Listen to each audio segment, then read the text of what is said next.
Halo, apa kabar pemirsa? Berjumpa lagi dalam Berita Mataram hari ini. Sejumlah berita penting dan menarik lainnya telah kami siapkan untuk Anda dan berikut diantaranya. Kompor gas meledak akibat kebocoran selang regulator, seorang ibu dan anaknya di Lombok Timur menderita luka bakar. Kecanduan minuman keras, dua pelajar di Lombok Timur nekat mencuri sepeda motor. Isi liburan musim panas, ratusan wisatawan mancanegara kunjungi sentra Gerabah di Lombok Barat. Bersama saya Rahi Japar, inilah Berita Mataram selengkapnya.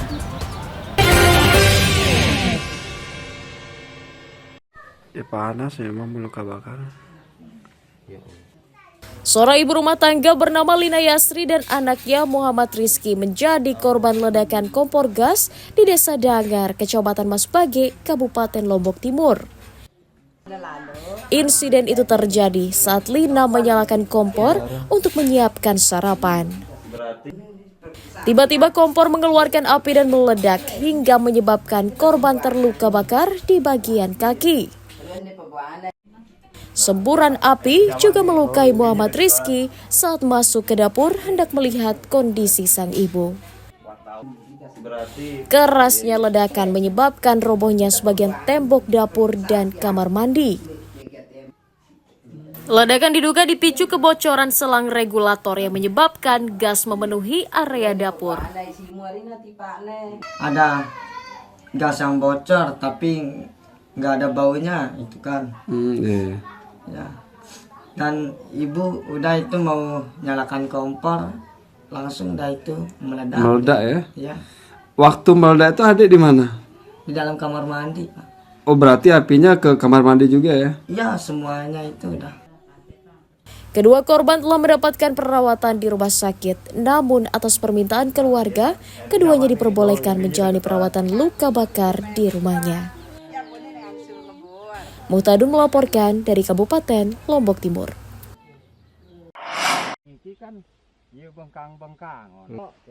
Satu hektar tanaman tembakau milik petani di Desa Batu Nyala, Kecamatan Praia Tengah, Kabupaten Lombok Tengah rusak akibat diserang hama ulat. Serangan hama menyebabkan daun tembakau berlubang dan mengering. Kondisi itu diduga terjadi karena kurangnya daya tahan tanaman akibat tidak mendapatkan asupan air yang cukup. Untuk mencegah tanaman mati, petani berupaya menyemprotkan pembasmi hama, namun hasilnya tidak maksimal. Selain menghadapi kekeringan lahan, petani juga terancam merugi karena hasil produksi tembakau miliknya menurun. Iya, handit mindah yang niki. Sebab niki wasa ngasak kering sering hujan kodek-kodek niki. Oh, sering hujan kecil. Niki nggih. Nggih. Jadi di situ timbul hamanya. Nggih. Iya, seren habis. Banyak yang rusak nih, Pak? Separuh, enggak terlalu. Setengah ya? Ya. Kira-kira hasilnya bakal berkurang berarti, nggih? Jelas.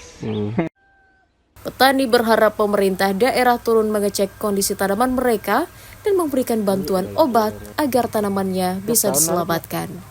Lukmanul Hakim melaporkan dari Kabupaten Lombok Tengah.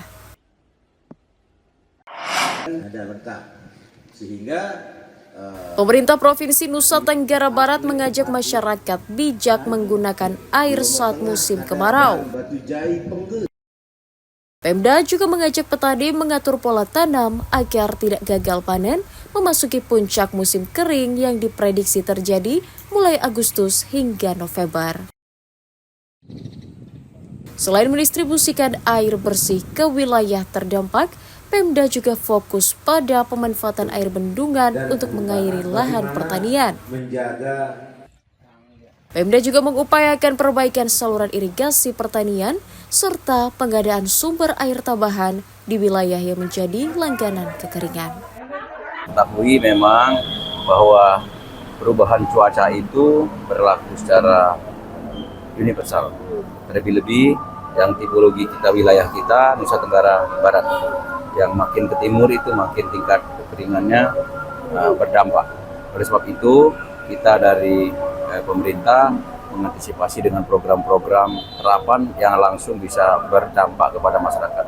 Di antaranya adalah mengantisipasi tersebut, kita lihat dari ketersediaan embung-embung yang ada atau irigasi itu apa?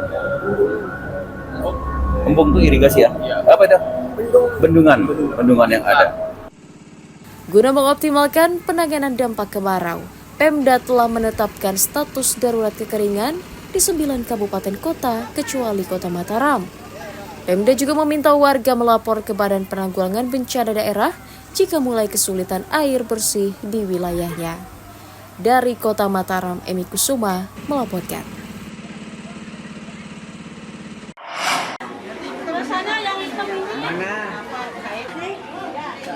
Dinas Perdagangan Kota Mataram menggelar sidak ke sejumlah pasar dan retail modern untuk memastikan ketersediaan bahan pokok. Petugas mengecek bahan pokok seperti beras, minyak goreng, telur hingga bumbu dapur yang harganya turun naik. Pedagang mengeluhkan mahalnya harga minyak subsidi yang mereka dapatkan dari penyalur sehingga terpaksa menjual Rp17.000 per liternya. Mereka juga menyampaikan keluhan tidak stabilnya harga beras dan juga bumbu dapur. Harga cabai rawit saat ini masih bertahan di Rp60.000 per kilogram akibat minimnya pasokan dari petani. Ketersediaan untuk minyak kita ini kita akan pantau sampai tingkat distributor. Apakah minyak kita ini memang di distributornya kuotanya dia sedikit, itu sehingga di pasaran seperti ini, pasar tradisional ini juga pasokan kita sedikit juga yang masuk. Contohnya di ruang plantasi ini juga belum ada, Bu, sudah 2 minggu kosong. Nah, apakah ketersediaan kita dari distributor ke agen hingga ke pasaran itu belum ada. Tetapi di sisi lain ada sedikit, tetapi dengan harga yang melonjak. Sejak kapan mulai kosongnya? Itu hampir ada 1 mingguan. Kosong habis. Kalau untuk harga sendiri berapa? Kita masih pakai 14.000 per liter. Harga headnya ya? Alternatifnya untuk memenuhi kebutuhan? Apa ya? Untuk memenuhi kebutuhan selain minyak kita? Ada minyak-minyak yang lain juga ada. Yang lain tersedia semua. Pemerintah Kota Mataram berjanji akan terus menggelar pasar murah untuk menormalkan stok bahan pokok dan menurunkan harganya agar tidak membebani masyarakat. Dari Kota Mataram, Emi Kusuma melaporkan.